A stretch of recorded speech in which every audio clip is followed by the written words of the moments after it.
Hey guys, it is Mike with You Come the Night. Welcome back to another episode of Ask a Music Snob. This is the show where I put one of those little question stickers on my story and Instagram, and you guys reply with some questions for me, and then I answer them on this show. I pick the interesting ones, and I answer them. Let's get started. What tuning did you play Titus in?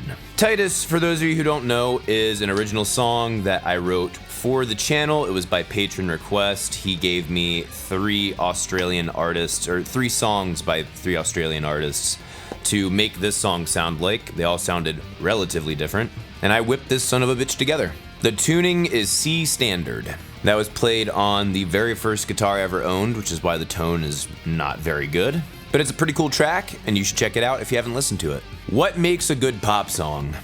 Is there such a thing? Only joking. What makes a good pop song? A few things. Modern pop songs and even a lot of old school pop songs all follow a pretty similar formula. You need to make sure that your listener is interested in the first 10 seconds before they turn the radio dial or hit next. And actually, it's probably quicker now because it's a lot easier to hit next on your phone than it is to change the radio dial and tune in something else. We need to be at the chorus somewhere between 30 seconds and 45, I think 50 seconds tops. They typically say 30 seconds. It needs bare minimum one fantastic hook. When I say a hook, I mean something that is memorable that people are going to be singing to themselves after they're done listening to your song. And it should not be longer than 4 minutes. That's the structure to a well-crafted pop song. However, what makes it good versus shit? Some heart and soul. Honestly. When is there too much prog? When you're giving yourself your own colonoscopy unequipped. I could probably give you a better answer than that, but honestly, I kind of disagree with the modern day colloquialism that is progressive rock or progressive music or progressive metal.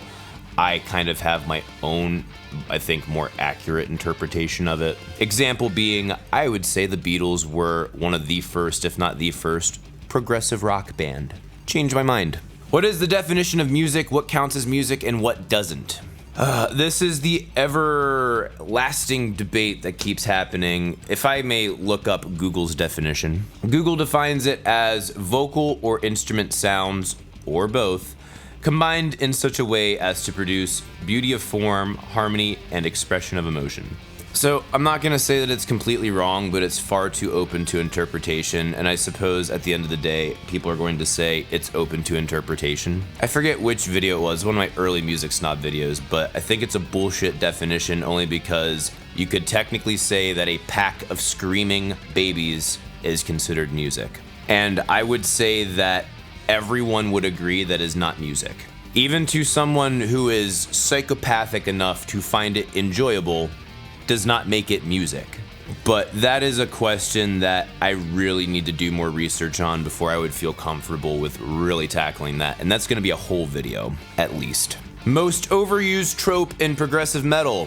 To be honest, I don't really know that there is one offhand that I can think of. That's one of the reasons why I love the prog genres in general, is because they don't typically fall into tropes. If I had to pick something, I'm really over the tapping arpeggios thing of going up and down strings and shit. Like, I get it, it's cool and it's flashy, but like, it's been done so many times. I think it's starting to go away. I don't know. Maybe I'm wrong. Stormcloak or Imperial? That's a good question. When I first played the game, my first choice was to go with the Stormcloaks because I thought that the people should have the ability to worship whoever they want to worship or don't want to worship. And then you find out that Ulfric is really just a giant piece of shit. I mean, I didn't find that out the first time I played through. I found that out with later playthroughs. He truly is a fucking abomination. So, for the political realities of the situation, I would choose Imperial. Here is why. People were still worshipping Talos regardless of what the Aldmeri Dominion had to say about it. And yes, they were imprisoning people, and yes, they should fight back. But like I said, the political realities of the situation also dictate that you're going to need a unified Skyrim if you want to be able to have a chance of fighting the Aldmeri Dominion. And the Stormcloak Rebellion would not unify it would actually throw it further into peril, because then you have no Imperial protection from the Aldmeri Dominion, even if it is unified under Ulfric. So thinking long term while still trying to preserve my principles, I would have to go Imperial. Though I absolutely sympathize with a lot of these Stormcloak people, with the exception of the fact that they really were xenophobic as fuck. Is symphonic metal girly? I'm not sure why that was a question. I have never found it girly. Is it like cheesily emotional, kind of in like a musical theater type of way? Absolutely, a lot of it is. But the really good shit is really fucking good. Dude, fucking Epica lives up to their name, in my opinion. Their shit is outstanding. As of right now, they are my favorite symphonic metal band. Is it girly? I don't think so. I think there's tons of testosterone in that shit. But is it something that I'm assuming you're probably a teenager. Is it something that your peers may make fun of you for because they find it cheesy or they don't understand it? Yeah, they probably will. And they're probably the same cocksuckers that listen to trap rap and fucking blow each other in the locker room when they're not looking. Tell them to have fun being unemployed in 8 years. Do you ever have trouble remembering your own riffs and melodies? Yes. All the fucking time. If I'm not actually in the process of recording and writing at the same time, which I do often, if I'm just sitting there jamming, I will absolutely forget something. There are 2 methods that I have used to make sure that I don't forget. 1, play the riff over and over again for at least a half an hour to exhaustion. Take a break, walk away, come back after 15 minutes and do it again. When you go to sleep, wake up, immediately go to your guitar and play that riff again. You literally have to drill it.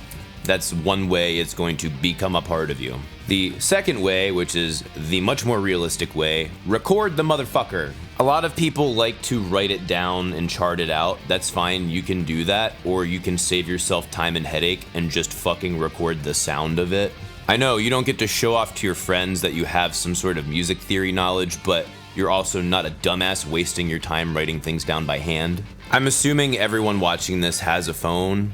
Your phone has a microphone and most likely has recording software. Use that. I have recorded so many melodies and things. Fuck, there was a time I actually was apparently very drunk and wrote and recorded a whole bunch of shit that I went back to and listened later. I was like, what the fuck is this? It was badass, but I was like, I don't ever remember playing this at all. So yeah, I highly recommend the recording method. Music, sex, alcohol. You have to choose 2. Absolutely music and sex. Sex is one of the greatest things on planet Earth, and so is music. Alcohol, I could leave. Do you agree with the saying that classical music is just metal before electricity? Absolutely not. Assuming that we are using the generalized colloquialism that is classical music and not the actual accurate term stating the period of which this orchestral music was being played, no. Classical or orchestral music has so much more dynamic and way more subtlety than most metal music. Especially if you look at one of the fathers of modern metal, Metallica. They have a lot more in common with blues and rock than they do classical music. You have to remember, classical music, there's so much more to it than just a big orchestra being loud and passionate. That's the shit that you listen to on the regular in commercials and in background and everything.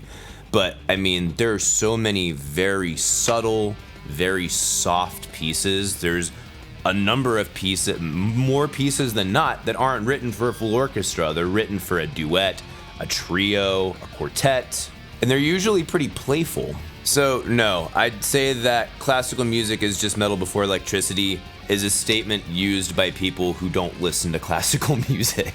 What experience have you had that really opened your eyes about the world? I have had a lot of experiences that have done that, but the one that comes to mind is when I visited Guatemala. I was 15 years old and I was going to Catholic high school, and I was actually in a Spanish class at the time. At that time, I knew more Spanish than I have ever known in my life because I've forgotten so much Spanish. So my dad sponsored a kid in Guatemala, and he also is now sponsoring, I think, 2 other children. So we were going to go on a mission trip to go and visit them and visit this small, very, very, very small village in a remote part of Guatemala called San Lucas. If I'm remembering all this correctly, San Lucas is either right on or very close to Lake Atitlan. So it's like in the middle of fucking nowhere. And there is this compound out there for this organization that we were sponsoring.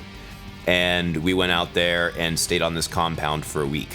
While I was there, I saw people living in a third world country, is basically the best way to say it. It's very easy, especially when you're that young, to say this is normal life. America, the West, is normality. Everyone lives like this, right? Not realizing until later in your life that you are among the global 1%, even as the 50% in America.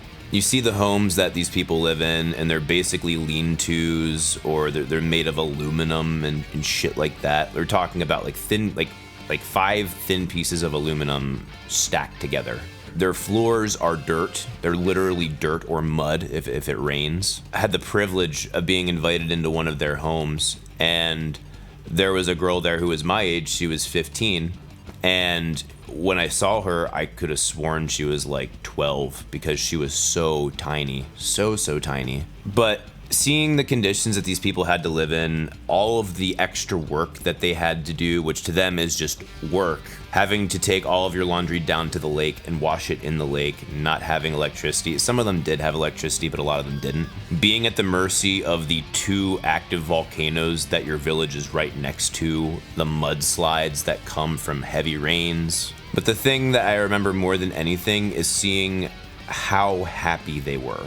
There are so many people in the West that are suffering from massive depression, and there's a lot of reasons for that. I'm not jumping into that right now. But then you see these people who have so little, but what they do have is family, real, strong, close-knit, big families, and they find a way to make it work, and they smile. And you realize how much you take for granted, and you realize how much there's a lot of things in our daily lives that aren't remotely as important as we think they are. Are guitar lessons via the internet good, or are in-person lessons the only ones that work? No. I give guitar lessons online, and so far they've been working pretty damn well. I have students with talent levels that range all around, and they have all learned things from me. The one benefit that you have of doing guitar lessons in person as opposed to online, and that's even assuming that he'd hop on a Skype call with you, is the fact that he can be there and he can play along with you in time. If you do it over a Skype call, you're not going to be able to do that. Or he can physically adjust your hand the way it needs to be adjusted, or you can see the way that he's playing things a little easier. But no, I mean, internet guitar lessons are great. I mean, are they as good as in-person lessons? I mean, they have the potential to be the same, if not a little bit not as good. And the only thing, like I said, that makes in-person better is they can physically get closer to you, which can be a benefit. If you could erase one movie from existence, what would it be?